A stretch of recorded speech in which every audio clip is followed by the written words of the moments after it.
Eu quero agradecer a Deus a oportunidade de estar aqui pelo terceiro dia, pregando aos irmãos sobre a série dos solas da reforma. Hoje nós vamos para a terceira palestra e vamos falar sobre a graça de Deus. Desde o primeiro dia que nós dissemos que os solas, eles funcionam como extrato da Escritura. A história da salvação consiste basicamente em recuperar no homem a glória de Deus que ele perdeu quando caiu. A história da redenção consiste nisso, numa suma. O homem foi feito à imagem de Deus e quando pecou ele caiu, afastou-se de Deus, morreu espiritualmente, ele morreu fisicamente e ele moralmente se tornou um ser totalmente depravado. E Deus tinha posto a sua glória no homem e iniciou então um processo de reabilitação dessa glória. Então tudo mais funciona como um meio. O objetivo final é recuperar a glória que o homem perdeu, glória de Deus. Então Deus utilizou os meios, começando pela Escritura, que é o manual, onde contém toda a instrução daquilo que é necessário para recuperar a glória de Deus no homem. Depois ele mandou o agente, que era a pessoa que ia fazer essa recuperação, tomar o manual, seguindo o manual, fazer essa recuperação, o Senhor Jesus Cristo. Depois, e é a palestra de hoje, ele vai falar sobre a habilidade que essa pessoa vai usar para restaurar a glória de Deus no homem, que é a graça. Amanhã de manhã, nós ouviremos sobre o meio, a dádiva que Deus deu ao homem caído para que ele respondesse à ação do agente, Jesus Cristo, que é a fé. A fé é dom de Deus, ninguém tem fé de nascença. A fé não é infusa como um sabugueiro, como uma erva cidreira, que você coloca na água fervente e a água fervente tem o poder de extrair aquela substância daquela erva. A fé não pertence ao homem de nascimento. Não há nada que possa fazer para extrair fé do homem. No coração do homem só tem adultério e impureza e assassinato e ódio, só tem o que não presta. Entre os itens alistados daquilo que está no coração do homem, não consta a fé. Então é preciso que o homem receba a fé do Senhor para responder à ação do agente Jesus Cristo. E o último ponto é a glória de Deus, é o objetivo final da reabilitação. No final, no último dia, nós vimos na primeira palestra que Deus vai reabilitar o corpo. Quando você nasce de novo, Deus resolve o problema do espírito. A partir de então começa o processo da santificação, quando Deus vai reabilitando em você o seu aspecto moral, que estava totalmente depravado. E Ele vai reabilitando em você exatamente esse aspecto moral mediante a santificação, que consiste basicamente em fazer com que você cumpra a lei de Deus, como o diácono leu aqui na frente dos 10 mandamentos. Você cumpra essa lei com prazer.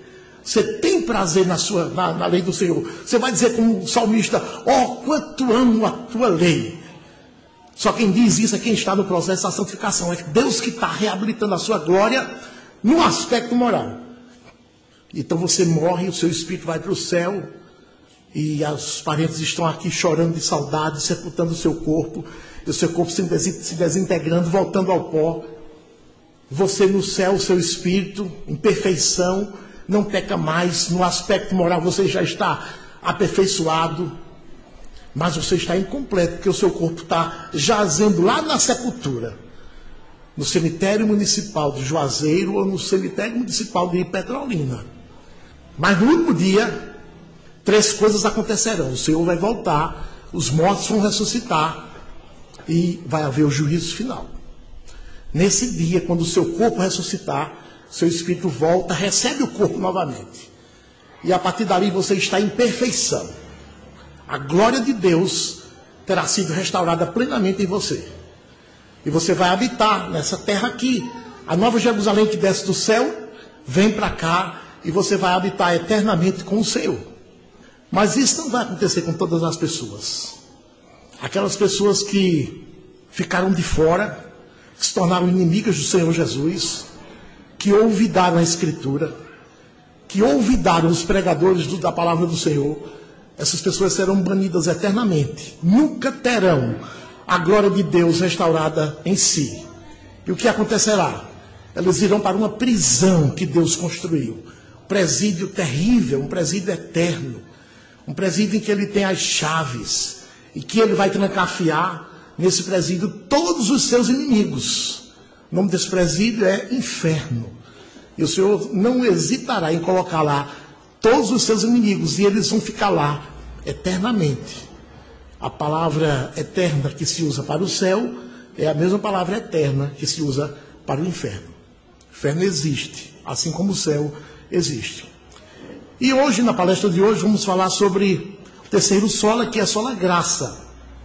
Na época da reforma, os reformadores, eles observaram que a igreja romana, ela tinha colocado no homem a responsabilidade e o poder de escolher Deus e decidir sobre a sua salvação. Ela ressuscitou antigos ensinos de hereges como Pelágio e realçou de novo a vontade humana. Você tem poder, você tem livre-arbítrio. Essa mensagem, irmãos, é tão poderosa que ela subsiste até hoje. Na maioria das igrejas evangélicas, os irmãos saibam, se prega sobre o livre-arbítrio. Uma heresia, irmãos, humanista. Jesus disse, todo aquele que comete escravo é escravo do pecado. Se o homem é escravo, ele não é livre. Isso é um silogismo óbvio, claro, simplório até. Se ele é escravo, não é livre. Mas continua se pregando até hoje nas igrejas evangélicas esse famigerado livre-arbítrio. Doutrina mentirosa, estranha a escritura.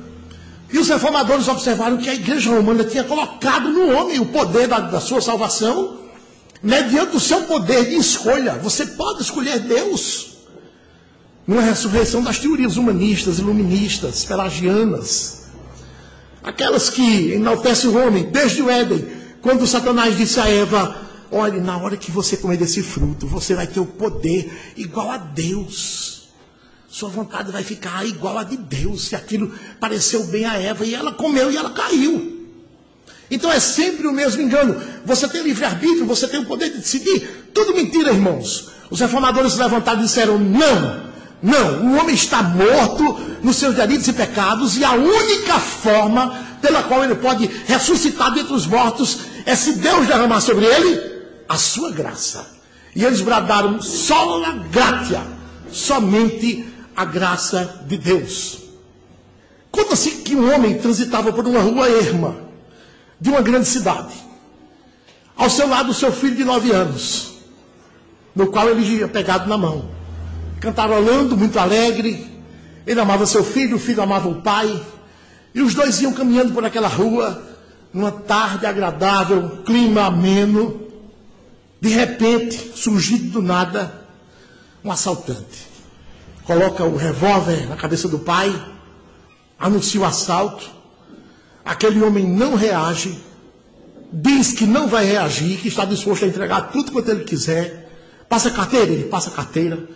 Passa o celular, ele passa o celular. Passa o relógio, ele passa o relógio. Passa a caneta de ouro, ele passa a caneta de ouro. Passa o dinheiro, tem mais alguma coisa? Ele passa o dinheiro, não tem mais nada. Só tem agora a roupa do corpo.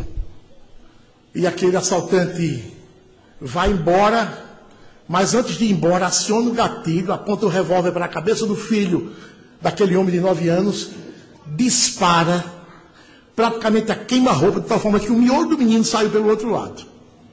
E o bichinho cai lá. Aquele homem fica desesperado. O assaltante começa a correr, porque o homem começa a gritar por socorro. E ele começa a correr. Na correria, ele vai atravessando a rua, surgiu um carro em alta velocidade e atropelou aquele assaltante na hora. Ele ficou lá estendido. E o carro foi embora. Não prestou socorro. Aquele homem olha para o seu filho, procurando ter alguma ideia de como socorrê-lo. Olha para o assaltante, olha para o seu filho, ele está morto. Ele viu que os seus miolos saíram. Olha para o assaltante, ele se mexe, está agonizando, precisando de socorro. Seu filho está morto, o assaltante precisa de socorro. Seu carro está parado mais ali na frente. Ele então toma o assaltante pelos braços, leva para o seu carro, coloca deitado no banco traseiro, depois volta, pega o seu filho, coloca no banco dianteiro e a toda ele vai para o hospital. Chegando no hospital, Ele descarrega o corpo do seu filho no necrotério, vai para a emergência, tira o assaltante, leva-o à recepção da emergência. Os maqueiros vêm, levam aquele homem.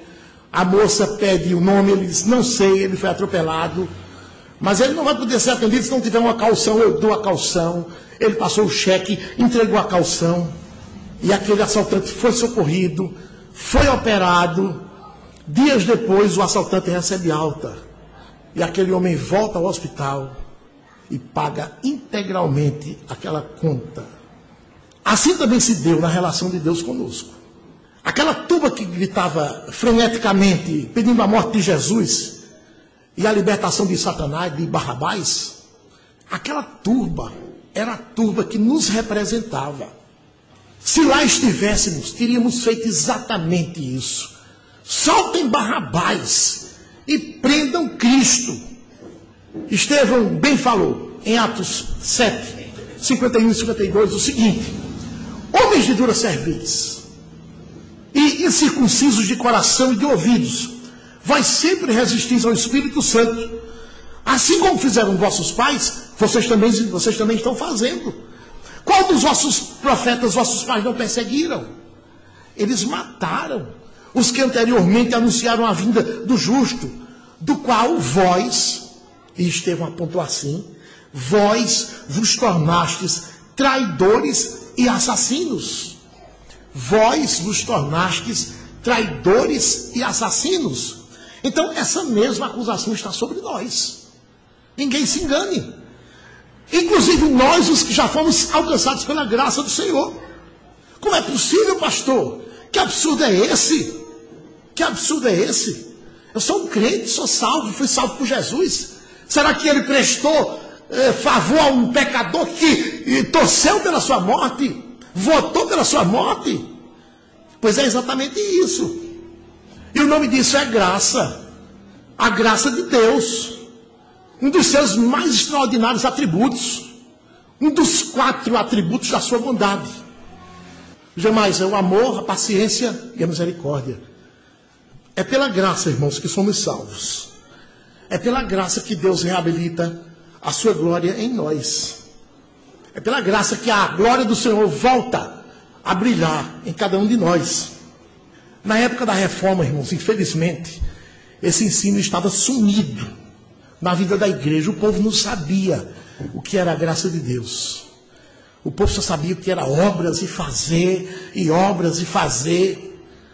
Não sabia o que era graça. O ensino alternativo dos recursos humanos estava em voga, com o realce da vontade humana. A igreja que deveria pregar a graça de Deus pregava o realce da vontade do pecador. A igreja romana ensinava uma salvação baseada nos méritos, na prática das boas obras. Os pedintes se multiplicavam nas ruas das grandes cidades europeias, porque eles agora eram o objeto para que as pessoas fizessem boas obras. As pessoas vinham e davam esmolas aos pedintes. Eles recebiam a benesse e as pessoas recebiam o mérito.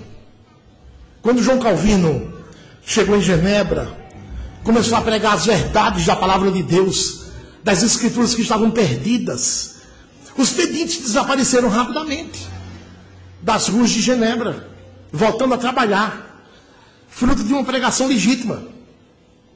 Então, para desfazer todos os enganos de uma salvação meritória, à base das obras de justiça própria, os reformadores gritaram esse lema da palavra de Deus, sola gratia, sola gratia.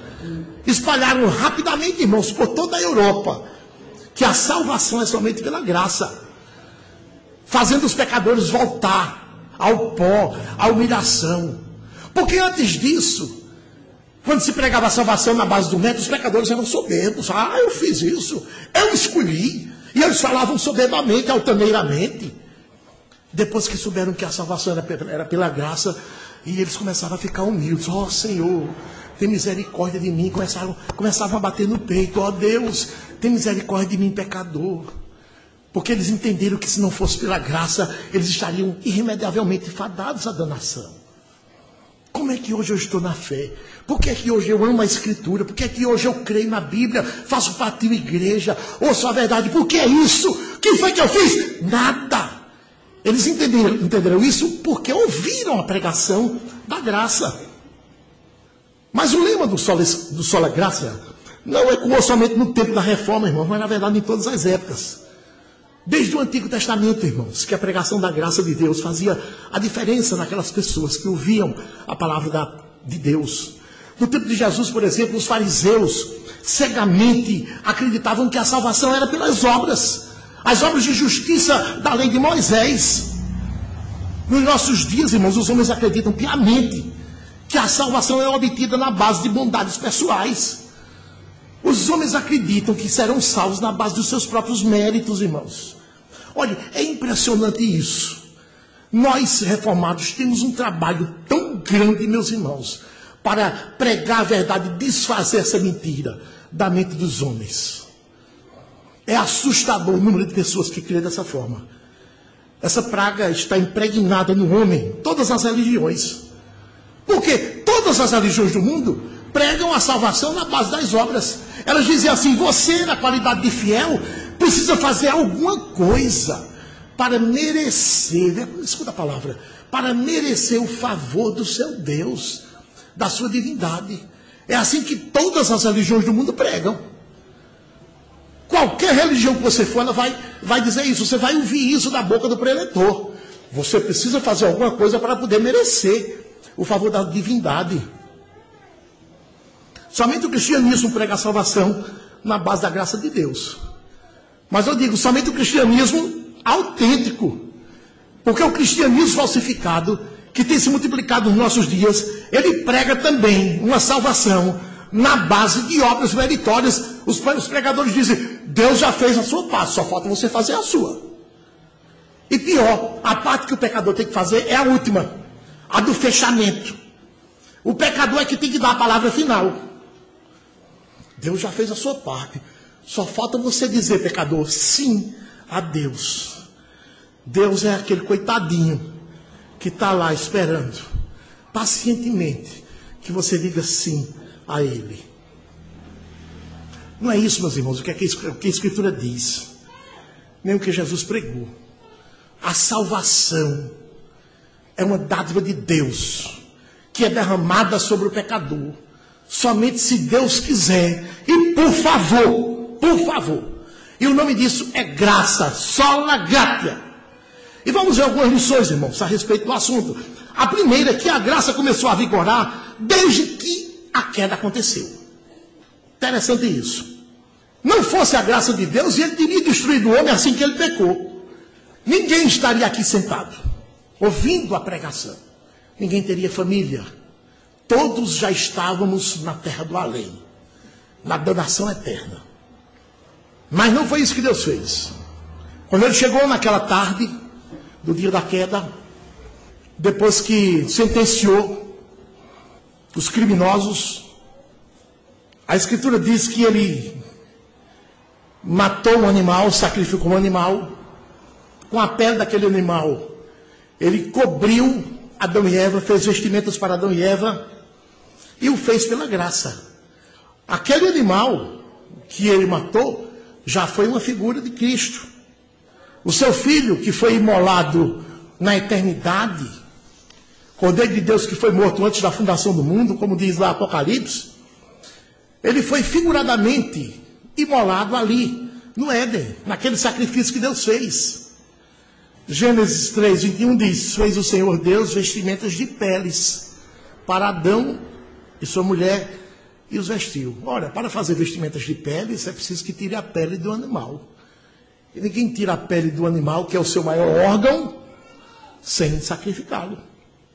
Um animal foi sacrificado, sua pele foi retirada, e foram confeccionadas roupas que vestiram a nudez dos primeiros pais. Do mesmo jeito que Cristo nos veste, Deus vestiu Adão e Eva.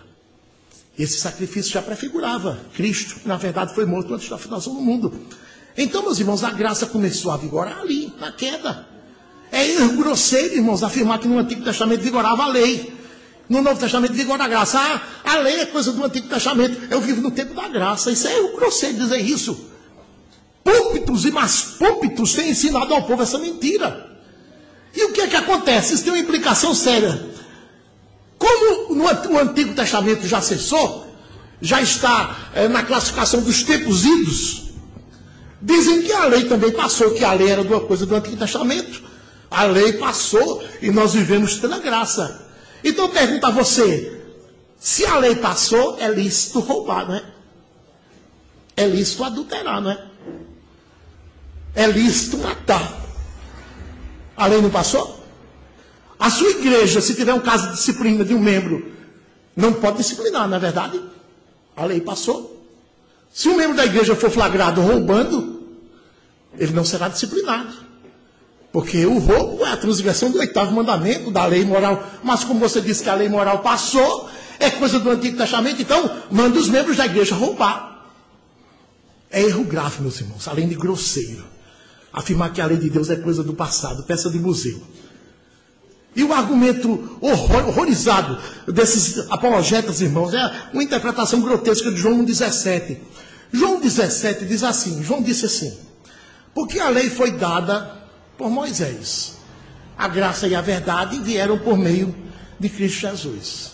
Escute, a lei foi dada por intermédio de Moisés. A graça e a verdade vieram por meio de Cristo Jesus. O que é que João está dizendo aqui? Que Deus usou Moisés para nos comunicar a lei. E usou Jesus Cristo para nos comunicar a graça. Só está dizendo isso. Mais nada.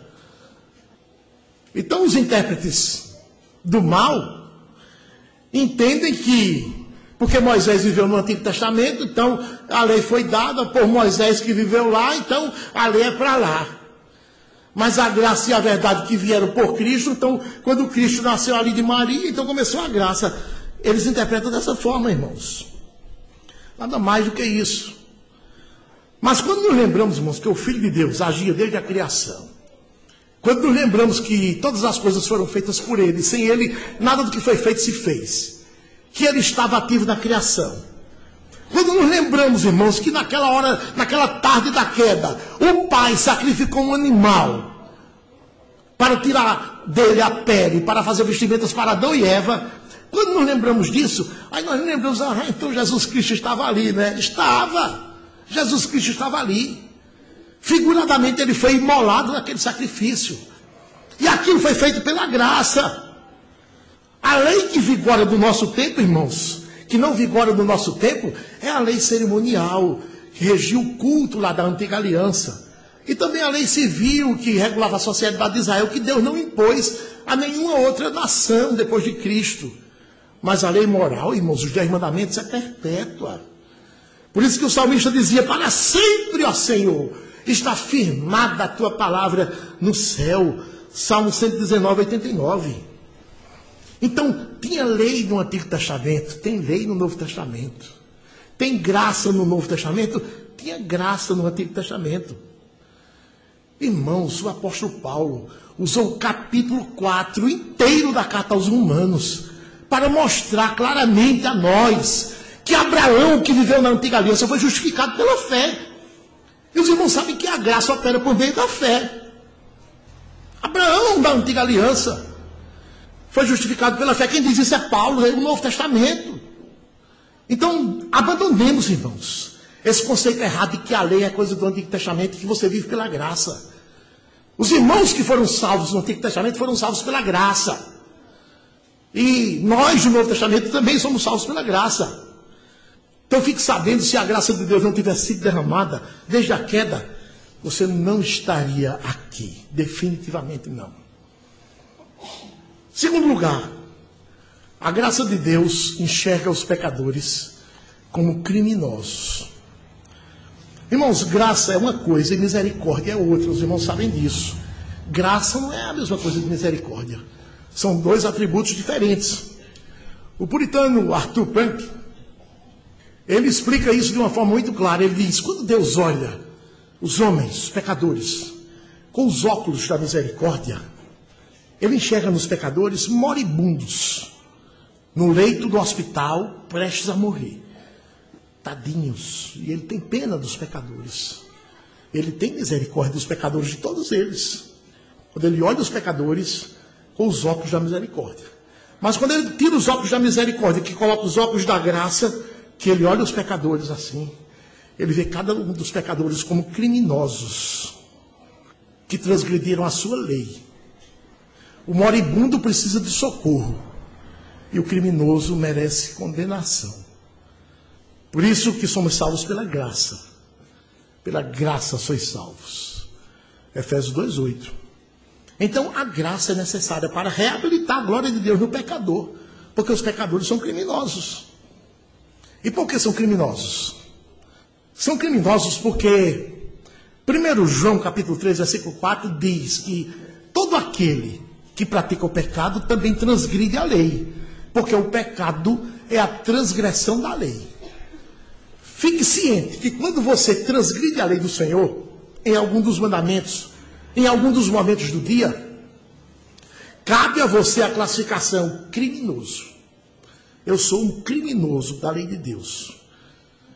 Medite em quantos crimes você cometeu hoje, para que você comece a entender o valor da graça que está sobre você. A relação do pecador com Deus, por isso, é uma relação legal, forense, e deve ser resolvida no tribunal. Você é um réu. O pecador é um criminoso, e mais, é um réu confesso. E como tal, merece única e exclusivamente a condenação. E a condenação imposta pelo pecado é uma só, não existe outra condenação. A condenação imposta pelo pecado é uma só, a morte eterna. É essa a condenação. Então, se pelo simples fato de nascer pecador, o homem já nasce debaixo da condenação, mesmo que não tenha praticado um só pecado, o que dizer daqueles que cometem pecado, irmãos? Então, a história se desenrola mais ou menos assim.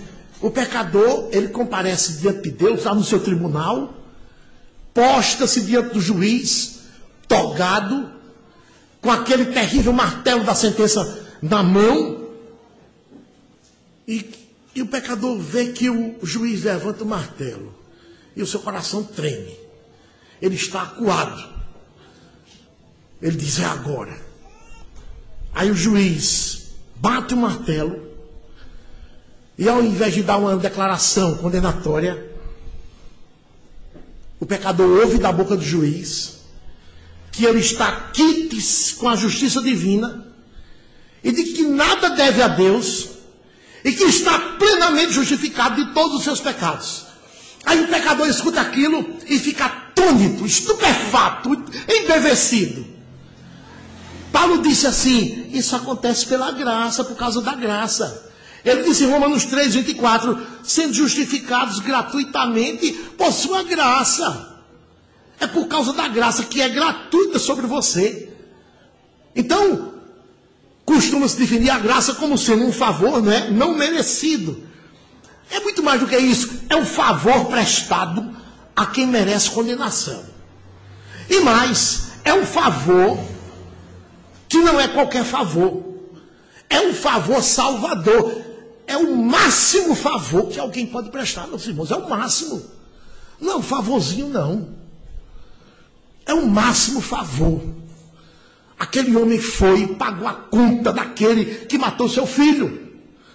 Deu a caução, depois voltou e quitou a dívida. Não foi pela graça? Que ele assaltante merecia algum favor? É pela graça. A carta aos Romanos declara que fomos reconciliados com Deus, mediante Jesus, quando éramos seus inimigos. Você sabe o que é o inimigo? Você tem inimigo? Vou dar um exemplo de um inimigo. O seu inimigo é aquele que lhe caluniou. Calúnia é uma mentira que foi levantada contra você. Mas essa calúnia foi tão arrebatadora que você perdeu o emprego. E você era um alto funcionário concursado. Você era um auditor do Tesouro Nacional. Ganhava um dinheirão. E você perdeu o emprego por ter sido caluniado. Foi mentira o que disseram contra você. Disseram o contrário do que você fazia. Mas como foi uma calúnia bem arquitetada, bem feita, você perdeu o emprego por conta dessa calúnia. E mais, Sua esposa perdeu a confiança em você e disse assim: com você eu não vivo mais, eu vou embora. E foi embora. E levou seus 3 filhos. Você reclamou os meninos na justiça e perdeu. O juiz disse: eu não vou deixar seus filhos com você, porque você é um homem perigoso. E mais, a família daquele homem, pai, mãe, irmãos, primos, passaram a olhar aquele homem com desconfiança, com descrédito. Não deram mais qualquer importância a ele. Os amigos se afastaram. Os vizinhos trocam de calçada quando veem à frente.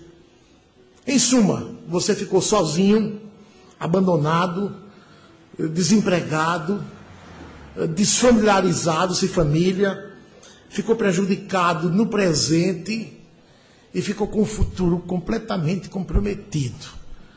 Você passou a ser um pária da sociedade. Tudo por quê? Por conta da ação do seu inimigo. Paulo disse: quando Jesus derramou a sua graça sobre nós e nos salvou, nós éramos seus inimigos. Nós tínhamos feito tudo isso e mais alguma coisa contra Jesus. E ele veio e nos salvou. Eu pergunto, não foi por favor? Não foi um favor imerecido? Um favor prestado onde cabe condenação? Não foi o maior favor, o máximo favor? Por qual atributo ele nos salva? Somente pela graça. Ele nos salva quando merecemos condenação. Isso é graça. Os reformadores olharam e viram a igreja romana ensinando obras aos homens para se salvarem, ensinando livre-arbítrio, realçando a vontade do homem, dos pecadores, os pecadores na soberba, morrendo e caindo aos montões no inferno. Então eles subiram na montanha, colocaram a boca no trombone e gritaram: sola gratia. Em terceiro lugar, a graça de Deus é soberana. Dizer que Deus é soberano no exercício da sua graça é dizer que ele derrama a sua graça sobre quem ele quer. Somente sobre quem ele quer. Ele não tem qualquer obrigação de derramar a sua graça sobre ninguém. Não é favor? Preste favor a quem eu quiser. É assim que ele age. Deus não precisa de ninguém. Quando ele salva um pecador, aquilo não lhe acrescenta nada, absolutamente nada. A sua glória é eterna, é intocável. Quando Deus salva um pecador, ele salva o pecador porque resolveu salvar o pecador. Não há méritos no salvo, nenhum sequer. Pelo contrário, o mérito do salvo é a condenação. Aí de repente, o pecador se vê salvo, se encontra salvo. Por que, irmãos? Porque Deus resolveu derramar a sua graça salvadora sobre o tal pecador, sem qualquer compromisso prévio. Na carta aos Romanos, o apóstolo contou uma história estarrecedora. Mas que história difícil, irmãos, de ouvir. Ele disse, olha, a história de 2 garotos. Não os 2 filhos de Francisco, mas 2 garotos que estavam ainda na barriga da mãe, sendo formados. Estavam sendo formados. 2 meses, 2 meses e meio, 10 semanas, aquela contagem que as mulheres sabem fazer. Aí, Paulo disse, quando está contando a sua história, que Deus escolheu derramar a sua graça sobre um deles e sobre o outro não. Fetos ainda, irmãos, fetos em formação na barriga da mãe. E o apóstolo ainda diz outra coisa que a gente vai prendendo a respiração, irmãos. O apóstolo pronuncia as palavras que as pessoas não gostam de ouvir. Que Deus derramou o seu amor sobre um e o seu ódio sobre o outro. E o apóstolo ainda diz, de forma contundente, que isso aconteceu antes que os meninos tivessem nascido. E que Deus fez isso de propósito. Deus quis agir antes que os meninos tivessem nascido, para mostrar aos homens que a ação dele na vida dos meninos, não foi por causa de pecados cometidos pelos meninos, nem foi por causa de bondade feita pelos meninos. Eles não tinham nascido, não tinham praticado nenhum bem nem mal. Deus quis mostrar que Ele escolhe quem Ele bem quiser, de modo soberano, sobre quem Ele decide derramar sua graça. E Paulo conta essa história em Romanos 9, de 14 a 18, depois você confira. E ele termina esse bloco, no versículo 18, concluindo assim: logo, aquele logo conclusivo, né? Logo, ele tem misericórdia de quem quer e também endurece a quem lhe apraz. Ele usou essa palavra misericórdia, não é que nós sejamos salvos pela misericórdia, nós somos salvos pela graça. Ele usou essa palavra misericórdia, que é uma palavra da antiga aliança, recebe. E ele usou a palavra lá do hebraico, porque ele está falando no contexto desses dois meninos que eram os filhos de Rebeca, que estavam lá no Antigo Testamento. Os dois filhos de Isaac e Rebeca. Então, meus irmãos, a graça é soberana. Deus derrama sobre quem Ele quer. Aí você diz, pastor, a coisa que eu mais escuto é que Deus não faz acepção de pessoas. Não faz mesmo não, eu respondo, não faz mesmo não. Mas não faz em que sentido? Ele não faz acepção de pessoas no sentido de salvar as elites, salvar os ricos, salvar os nobres. Nesse sentido, não. Ele salva rico e salva pobre. Salva negro e salva branco. Salva mulher e salva homem. Salva adulto e salva criança. Salva militar e salva civil. Salva heterossexual e salva homossexual. Nesse sentido, ele não faz distinção de pessoas. Agora, do ponto de vista de derramar a sua graça salvadora, aí Deus é rigorosamente eletivo. É um selecionador. Como Mano Menezes ao fazer a seleção brasileira. É nesse ponto que o apóstolo afirma assim: assim não depende de quem quer. Quer dizer, não depende do querer, da vontade. Ou de quem corre, quer dizer, não depende de quem corre. Ele está dizendo, não depende dos esforços, das obras do homem, mas depende de Deus usar a sua graça. Romanos 9,16.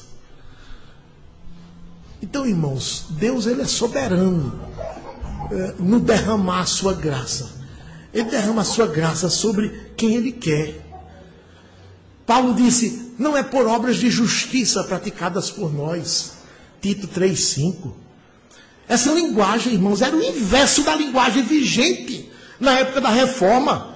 Quando a igreja romana ensinava a salvação meritória através de boas obras, do batismo, que é a regeneração batismal. Aí os reformadores se levantaram e disseram, não depende de homem algum, mas a salvação é somente pela graça. É somente pela graça que a glória de Deus será reabilitada no pecador. Sola gratia. Em quarto lugar, a graça, embora soberana, não exclui a ação do pecador. Que coisa, né, irmãos? A graça, embora soberana, não exclui a ação do pecador.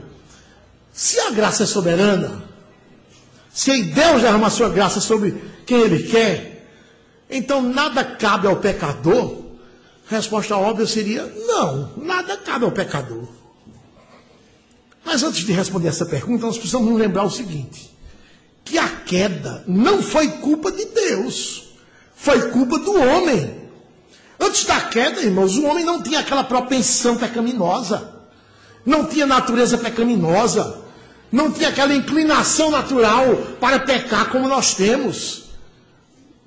Puritano Thomas Watson disse que quando nós recebemos um troco errado, a mais, o primeiro pensamento que povoa a nossa mente é ficar com dinheiro. O primeiro, irmãos. Claro, como crentes nós devolvemos o dinheiro. E ganhamos até o louvor, né? A moça do caixa disse, nunca ninguém faz isso. Nós saímos dali inchados. Mas o primeiro pensamento que povoa a nossa mente, sem nenhum controle nosso, é ficar com o dinheiro.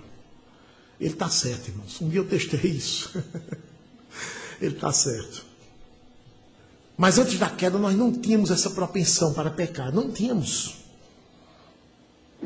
Não tínhamos qualquer propensão. Por isso que as confissões reformadas dizem que Adão, sem ser compelido, quer dizer, sem ser obrigado, transgrediu voluntariamente a lei instituída na criação e a ordem de não comer do fruto proibido. Por isso que Paulo disse assim, e Adão não foi iludido. 1 Timóteo 2,14. Adão não foi iludido. Quer dizer, ele transgrediu voluntariamente, pecou sem ter inclinação para pecar. Então, isso significa, meus irmãos, que Deus não pode ser responsabilizado pelo pecado, pela queda. Coube, irmãos, a ele fazer o homem perfeito, reto. Como disse o sábio em Eclesiastes 7,29, Deus fez o homem reto. De tal maneira que a queda deve ser responsabilidade do homem. Tiago afirma que quando alguém for tentado, jamais diga de Deus sou tentado. Porque Deus a ninguém tenta. Tiago 1,13. Então a culpa foi queda do homem, sim. O que coube a Deus foi colocar a sua glória no homem. Vestir o homem da sua glória. O que coube ao homem foi tirar essa roupa vestimenta e jogar fora na lata de lixo. Como roupa suja. Isso foi o que coube ao homem. Preferiu vestir-se de imundos trajes. É por isso que Deus continua cobrando do homem tudo quanto antes cobrava. Obediência. É por isso que Deus exige do homem que ele retorne à sua condição de glória anterior. Embora Deus saiba que ele não pode reabilitar-se por si só. Mas Deus exige. Pacto é pacto. Se você não cumpre a parte de um acordo, eu cumpro a minha, diz o Senhor. Então o que é preciso, irmãos, para que o homem retorne à sua glória anterior? Reabilitando a glória de Deus sobre si. O que é preciso? Que ele tenha fé e se arrependa. Mas, irmãos, são duas coisas que ele não pode fazer. Mas ele precisa buscar. Deus não gosta de preguiçosos. Busque. Busque. Coloque a sua boca no pó. Talvez ainda haja esperança. Dizia o apóstolo, o profeta Jeremias. Coloque a sua boca no pó. Talvez haja esperança. Cabe a você se rebaixar. O pregador no deserto dizia, arrependei-vos e crede. Mateus 3,2. Quando ele foi preso, Jesus começou a pregar. E sabe qual era a pregação de Jesus? A mesma, arrependei-vos e crede. Mas a Escritura diz que quem dá o arrependimento é Deus. Porque o homem não pode se arrepender. Arrependimento é mudança de mente, metanoia. É mudar a mente. Você não pode mudar a sua mente. Assim como o urubu não pode mudar a sua natureza. Para deixar de gostar de carniça, você não pode mudar a sua mente para deixar de gostar do pecado. Lucas disse em Atos, Deus, porém, com a sua destra, o exaltou a príncipe e salvador, a fim de conceder a Israel o arrependimento. A fim de conceder a Israel o arrependimento. Deus é quem concede o arrependimento. Romanos 2,4 diz, vocês ignoram que é a bondade de Deus que conduz vocês ao arrependimento? Então a culpa da queda não foi nossa, irmãos. Não foi de Deus, aliás, foi nossa, do pecador. Por isso que Deus exige que ele se arrependa e creia. Mesmo sabendo que somente Deus pode reabilitar a sua glória no pecador.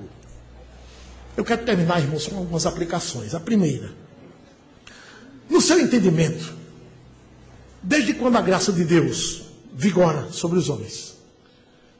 Desde quando a graça de Deus foi derramada sobre os pecadores? Você tem entendido e pregado que é de Cristo para cá somente? Que a lei foi dada por Moisés, a graça veio de Cristo para cá? É assim que você tem pregado? Se for assim, então vocês também estão obrigados a ensinar que os crentes do Antigo Testamento se salvaram pela lei, pelo cumprimento da lei. Eles se esforçaram, cumpriram a lei e se salvaram. Porque não é possível que Daniel não esteja no céu. Não é possível que Davi não esteja no céu. Não é possível que o profeta Jeremias, Isaías e Samuel e Abraão não estejam no céu. Então, se no Antigo Testamento eles se salvaram, então deve ter sido pela obediência à lei. Você vai ter que pregar isso, viu? Se você disser que a graça só vigora do nascimento de Cristo para cá. A graça veio através de Cristo, mas não foi do nascimento de Cristo para cá. Foi desde a queda. Diga a todos que a graça estava no Antigo Testamento. E que a lei permanece valendo no Novo Testamento. Diga isso. Agora diga que a salvação é somente pela graça, sola gratia. E que quem é salvo pela graça ama a lei de Deus. Vive em obediência à lei do Senhor. Não de modo perfeito. Não de modo perfeito. Mas procurando sempre parecer com Cristo. Porque a lei é o caráter de Cristo. Segunda, abandone aquela pregação de que Deus ama o pecador e aborrece o pecado. Olha, eu nasci numa igreja evangélica. Desde pequeno que eu ouvi essa pregação. Deus ama o pecador e aborrece o pecado. A Escritura não afirma isso em lugar nenhum. Nem em João 3,16. Nem em João 3,16. Ela afirma isso. Antes, João 3,16 afirma que os pecadores que não creem serão lançados no inferno. Você não tem capacidade de interpretar, não, nem que seja a mínima. Leia lá. Para que não pereça, para que não vá no inferno. Quem crê será salvo. Quem não crê será condenado. Por isso que João 3,36 diz que os pecadores que não creem vão permanecer debaixo da ira de Deus. Ora, eu aprendi que permanecer, permanece quem já está. Quem não crê vai permanecer. A ira de Deus sobre ele permanece. João 3,36 está lá escrito. Spurgeon dizia que a pregação dessas verdades da graça soberana é que acordam os pecadores que dormem debaixo das sombras de uma vida pecaminosa. Porque sempre ouvem que Deus lhes ama, aí eles raciocinam assim: se Deus me ama, então nunca vai me lançar no inferno. E Spurgeon dizia: diga aos pecadores que Deus os enxerga como criminosos, porque eles transgrediram a sua santa lei, e que só poderão ser salvos dessa situação se alguém pagar por eles. E esse alguém só paga por eles se for pela graça. Se lhes prestar um favor, derramado onde cabe somente condenação. Vamos dizer isso, pregadores, aos pecadores. Terceira, outra coisa que precisamos banir dos púlpitos é aquela pregação que Deus quer salvar todo mundo. Que a graça de Deus está derramada sobre todos os homens, que só depende deles. Eles é que dão a palavra final. Eles é que são os soberanos da salvação. Ó, ensinar uma pessoa que há uma parceria entre Deus e o pecador para a salvação, ensinar isso é diminuir, meu irmão, a glória de Deus. É dividir a glória de Deus. Metade da glória é sua, Senhor. Metade é do pecador. Cada qual com o seu cada qual. Você está dizendo isso em outras palavras. Mas isso não é assim. Um pecador morto nos delitos e pecados tem lá glória? Ou ele é ressuscitado ou ele vai permanecer morto. Essa é uma postura execrável. É uma pregação abominável que coloca Deus como servo do homem. E nós, pregadores, não fomos chamados para isso, não. Fomos chamados para estabelecer a glória de Deus. Quando pregamos essa parceria do homem com Deus na salvação, estamos sendo pregadores tipicamente iluministas, humanistas, antropocêntricos, centrando a nossa pregação no homem. E Deus está em nele, é para servir a obrigação dele, para servir os pecadores. É isso que estamos dizendo. Quarta e última. Qual é o seu entendimento da graça de Deus?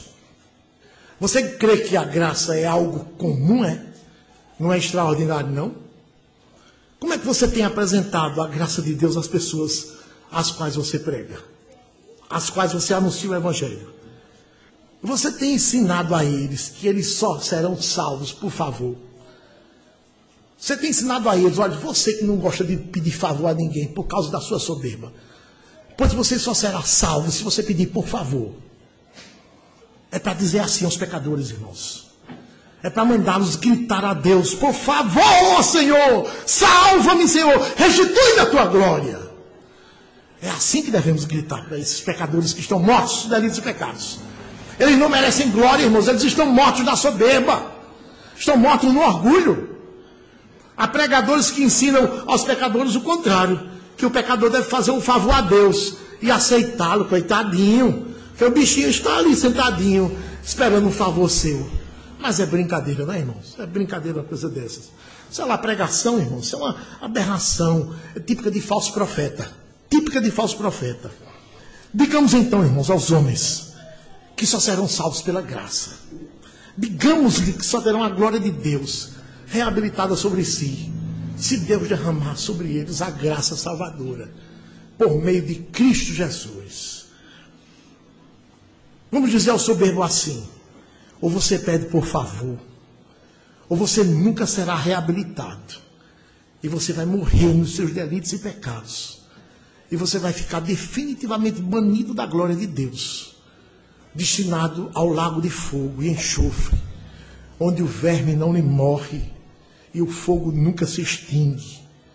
Aquele inferno, presídio eterno, preparado para todos os soberbos, para todos os orgulhosos, para todos aqueles que ousaram desprezar a graça de Deus. Digamos sempre isso, irmãos: sola gratia. Vamos orar, irmãos. Nosso Deus, como nos humilhamos, Senhor, até o pó, quando entendemos, ó Deus, que já fomos alcançados pela salvação, que já nascemos de novo, que em nós está sendo operada a santificação. Ó Deus, como nos reduzimos ao pó quando nos vemos obedecendo a tua lei e amando os teus mandamentos. Ó Senhor, como nos enche de esperança saber que o nosso corpo um dia será reabilitado do túmulo, Senhor, e receberá de novo o Espírito vindo do céu. E então, ó Deus, a nossa condição será plenamente restituída, Senhor. Aquela glória que tu nos conferiste na criação. Ó Deus, não merecíamos nada disso. Fomos teus inimigos, blasfemadores contra ti. Nós te reprovamos, Senhor. Nós fizemos misérias contra o teu nome, Senhor. Nós pecamos conscientemente, ó Deus. Depois nós contamos os nossos pecados. Nós exibimos, ó Deus, os nossos pecados na vitrine. Contamos aos amigos, contamos às pessoas, querendo, ó Deus, aparecer de tanto que pecamos. E tudo isso, ó Deus, foi terrível aos teus olhos. Isso pareceu profundamente mal a ti, ó Deus. Nós escarnecemos de ti, ó Deus. Nós escolhemos Barrabás e pedimos que tu continuasses preso, Senhor. E fomos atendidos, ó Deus, o nosso pleito. E tu foste crucificado, ó Deus, e nós escarnecemos. E tu foste levantado entre o céu e a terra, e nós ficamos debaixo, ao pé da cruz, Senhor, zombando de ti. E um dia, ó Deus, tu nos salvaste. Por quê, Senhor? Por causa da tua graça, que nos salvou quando merecíamos a condenação. Porque nós somos teus inimigos mais terríveis, os piores pecadores. Nunca hemos, ó Deus, de deixar de enaltecer a tua graça. Ó Deus, concede que reconheçamos tudo isso e vivamos santamente. Que possamos dar ao Cordeiro a glória devida ao seu nome. Possamos viver, ó Deus, de modo santo, de modo compatível com essa glória que está sendo reabilitada em nós. Tem misericórdia de todos nós ouvintes, ó Deus. Quebrando-nos o coração. E amanhã, dia do Senhor, ó Deus, prepara-nos para guardar o teu santo dia. Para que possamos, ó Deus, entrar nos teus atos, temendo e tremendo, Senhor. Conscientes de que vamos entrar na presença de Javé, o Criador de todas as coisas, o mantenedor, o Criador do inferno, aquele que já impôs juízos terríveis sobre os homens. É a ti que nós vamos adorar, Senhor. Para que não cheguemos aqui de forma irresponsável, Senhor. Nem o celular, ó Deus, nós temos desligado na tua presença, Senhor. Sequer o celular nós temos desligado. Nós temos tratado o teu santo nome, ó Deus, de forma escarnecedora. Nós temos levado ainda a ti o vitupério, Senhor. Ó Deus, tem misericórdia de nós, Senhor. Para que não cheguemos aqui amanhã em falta com o nosso irmão, sem ter procurado perdoar ou pedir perdão. Para que não nos façamos mais execráveis do que já somos por natureza, Senhor. Concede-nos, ó Deus, o arrependimento verdadeiro, para que possamos ser humildes, Senhor, carregar as cargas uns dos outros, para que possamos, ó Deus, falar bem do nosso irmão, para que possamos amar, ó Deus, até os nossos inimigos, e assim cumprirmos a Tua santa lei. Ó Deus, dá que possamos entender que a Tua glória está sendo reabilitada em nós, e que precisamos agir compatível com isso, Senhor. Ó Deus, sabemos que somos muito mais responsabilizados quando ouvimos a Tua palavra, Senhor. Nenhum de nós aqui tem mais qualquer desculpa, Senhor. Então, ó Deus, se não fizermos a Tua vontade, que esperemos a Tua disciplina e os Teus juízos, que certamente virão, Senhor. Tem misericórdia de nós e derrama sobre nós a Tua graça. Nós oramos em nome de Jesus. Amém.